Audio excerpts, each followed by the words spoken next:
تو وہ خاتون بڑی مشکل سے اٹھی اور سلوار کو لپیٹ کے دروازے سے باہر پھینکا اور کہنے لگی کہ جو مصیبت مجھ پہ آئی ہے یہ اس سلوار کی وجہ سے ہے۔ تو ہم کہتے ہیں کہ ہمارے ملک میں جو مصیبت آئی ہوئی ہے اس امریکہ کی وجہ سے ہے، لیکن ہمارے حکمران نہیں سمجھتے۔ بے شک بے شک۔ اب ہم کہتے ہیں زرداری صاحب کو کہ یہ سلوار تو تم ہی پہنے رکھو، لیکن قوم کی جان چھڑاؤ۔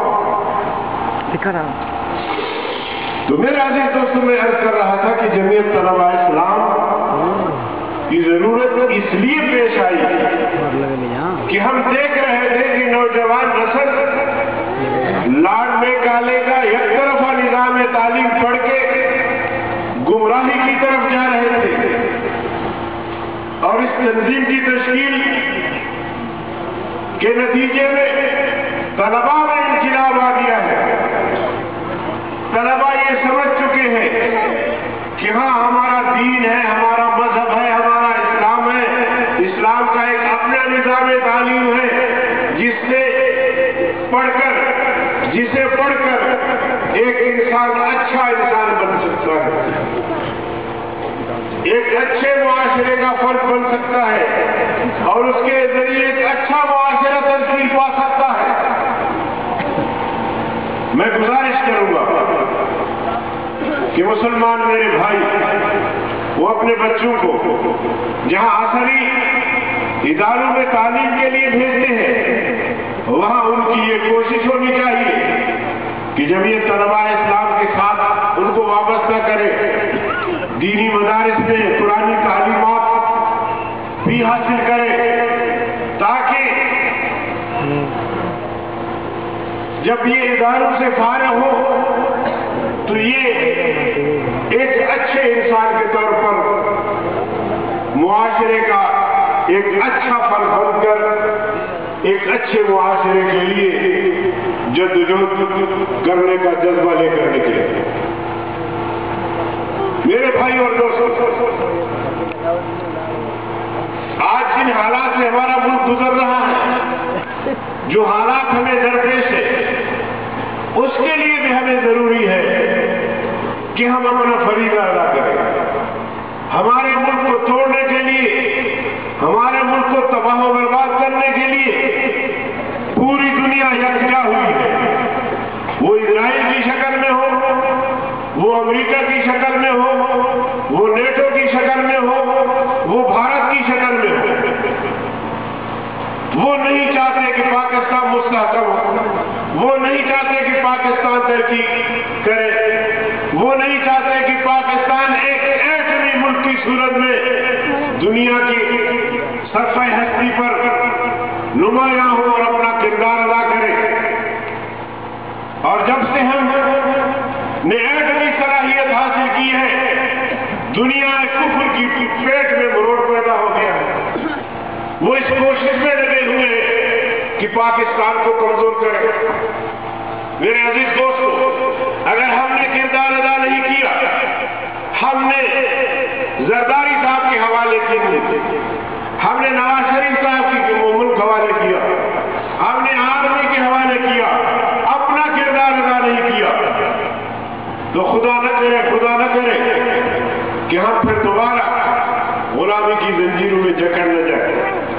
اس لیے ہمیں کردار ادا کرنا ہوگا، اور اس کردار کے لیے پلیٹ فارم کی ضرورت ہے، اور جمعیت علماء اسلام کا پلیٹ فارم ہر مسلمان کو پکار رہا ہے کہ آئیے ملک کے لیے، قوم کے لیے، مذہب و ملت کے لیے، پاکستان کے استحکام کے لیے اپنا کردار ادا کریں اور اس جدوجہد کو آگے بڑھائیں، تاکہ اس ملک میں انقلاب آئے، جمہوری اور آئینی انقلاب آئے۔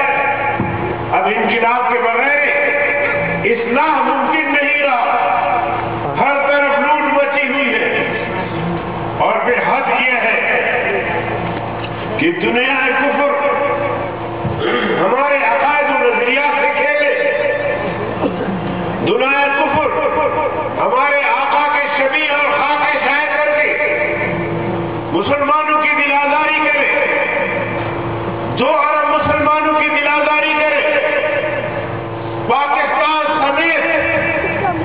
دنیا کے اسلامی ممالک کی خاموشی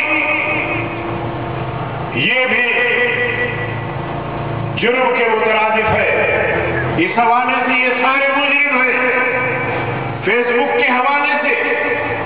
اور اس طرح اس سے خبر ڈنمارک میں، ناروے میں، سوئٹزرلینڈ میں اس طرح کے اقدامات اٹھائے جس سے مسلمانوں کی دل آزاری ہوئی، اور پھر اب دوبارہ ان کو جرأت ہوئی ہے. لہذا ضرورت اس بات کی ہے کہ پاکستان ان ممالک کے سفیروں کو بلائے، ان کی جواب طلبی بھی کرے اور ان کو ملک سے نکال باہر کر دے. اور اسی طرح ان ممالک میں پاکستان کے جو سفیر رہتے ہیں ان کو بھی واپس بلا لے. اور پوری اسلامی دنیا سے ہم اپیل کرتے ہیں کہ وہ بھی ان ممالک سے سیاسی، سماجی، اقتصادی بائیکاٹ کرے، تجارت ختم کر دے، سفارتی تعلقات ختم کرے، مسلم امہ کے وحدت اور اتحادی کے لیے اقدام کرے. 2 ارب مسلمان اتنی بڑی قومیت کمزور نہیں ہے. کمزور ہے تو ہمارے حکمران ہیں، بے حص ہے تو ہمارے حکمران ہیں.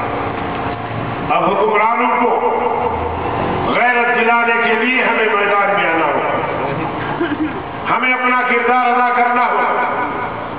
اور جمعیت علماء اسلام کے جن نوجوانوں نے اس تقریب کا اہتمام کیا ہے، میں دعا کو ان کے لیے اللہ ان کی عمر میں برکت دے. اور جو انہوں نے یہ کوشش کی ہے، اللہ تعالیٰ اس کوشش کو قبول فرمائے.